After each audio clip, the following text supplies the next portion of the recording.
Space x के dragon में 4 safety features हैं।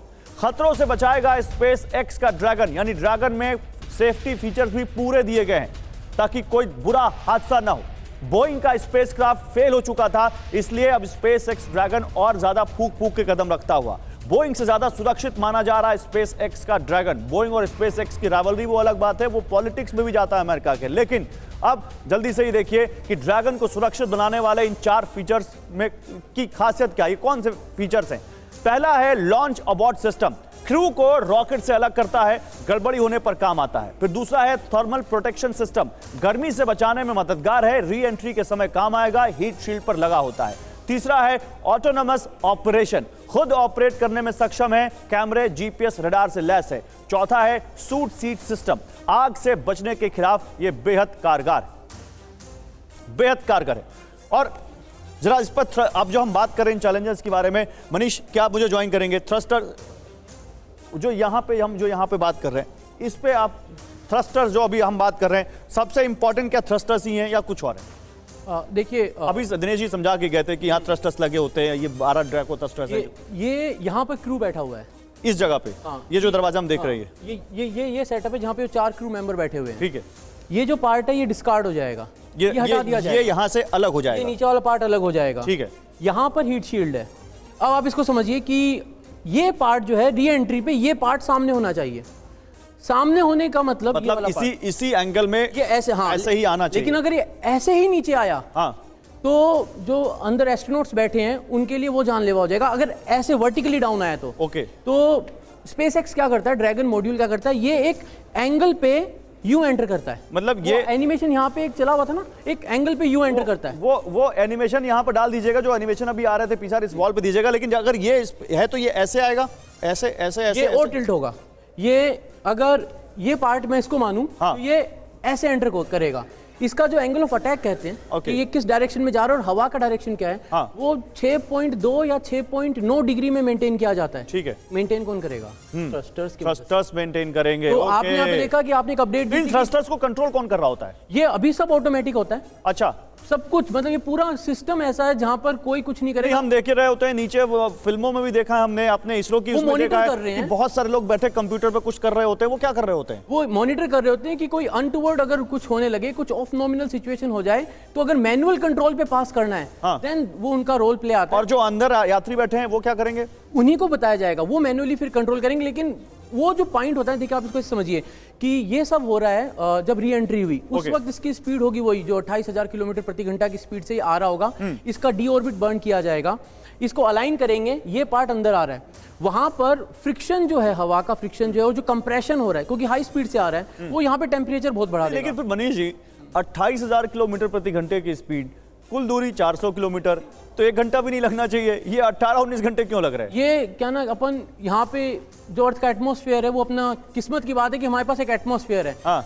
विक्रम के टाइम पे एटमॉस्फेयर नहीं था। हाँ। तो थ्रस्टर्स को कंटिन्यूअसली फायर करना पड़ा था हमें 17 मिनट तक, जब तक उसका सॉफ्ट लैंडिंग नहीं हुई। हाँ। यहाँ पर एक बार अलाइन करके इसको छोड़ दिया जाना है। हाँ। कि इसका ओरिएंटेशन जो है, जिसको हम एटीट्यूड कहते हैं, हाँ, वो मेंटेन रहे। एंड देन ये जब एंटर करेगा, जब ये एटमॉस्फेयर में एंटर करेगा, तो ये वाला फेस जो है वो सारी हीट को लेगा। इसके ऊपर एक लेयर लगी होती है। इतना टाइम क्यों लग रहा है?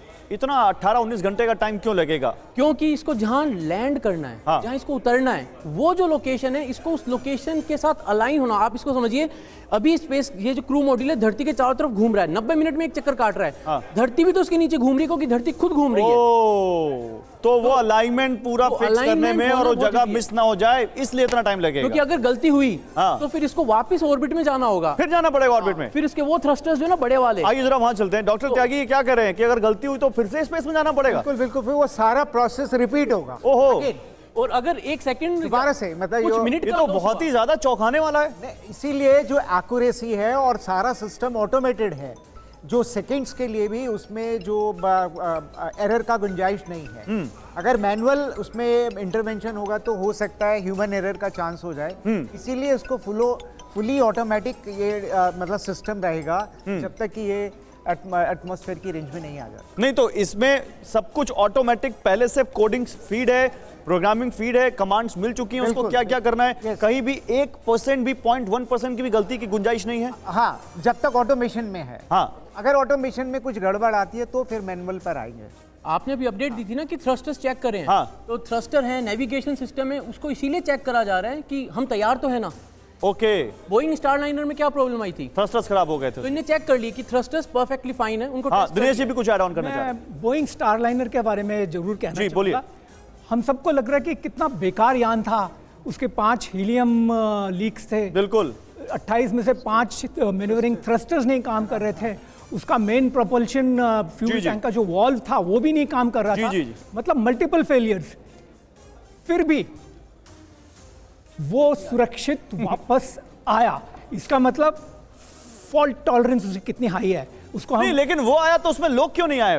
वो क्योंकि ये डर रहे थे। मैं तो, आपको याद होगा इसी प्रोग्राम में मैंने कहा था कि it is safe and it will come back safely. हाँ। कोई दिक्कत नहीं। इनके जो 3 ऑप्शंस में बता रहा था सुनीता विलियम्स के, उसमें से एक था स्टारलाइनर से आना। ओके, वो उन्होंने बोला इट इज टू रिस्की, और भी इलेक्शंस होने वाले थे, so nobody wanted to take risk. नहीं ये क्या आलोक जी, ये पॉलिटिकल नहीं था क्या? नहीं, वेट। अच्छा, बात डॉक्टर त्यागी बात I करें। would like to complete. Second option was to come by Crew 8, जो ऑलरेडी वहां पे डॉक था। हाँ, तीसरा ऑप्शन था क्रू 9 से आना। क्रू 9 स्पेसिफिकली उनके लिए 4 लोग जाते हैं, उसमें सिर्फ 2 लोग गए, निक हेग एंड एक दूसरा जो था। हाँ, तो इट वॉज प्लान्ड, क्योंकि अगर वो 2 लोग गए वहां पे, वो तुरंत वापस नहीं आ सकते थे ना, सितंबर में ही इतना पैसा खर्च हुआ, वो काम के थे। अच्छा, एक चीज और बता दूं, सुनीता विलियम्स का ये तीसरा ट्रिप था, ये नहीं कि वो पहली बार गई हैं।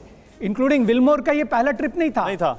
दूसरा था, वहां पे इंसानों की जरूरत पड़ती है, स्पेस स्टेशन का रिपेयर करना पड़ता, कहीं कुछ वॉल्व लीकेज है, तो कहीं कुछ फिर है। मेरा सवाल है, तो फिर बोल देते कि हम 9 महीने के लिए भेज रहे हैं, फिर 8 दिन बोला क्यों? वो बात आप अगर ध्यान देंगे, सितंबर में नासा के साइट पे भी जाएगा, नासा ने डिक्लेयर किया था we will come back in March, उन्होंने उसी समय बोल दिया था।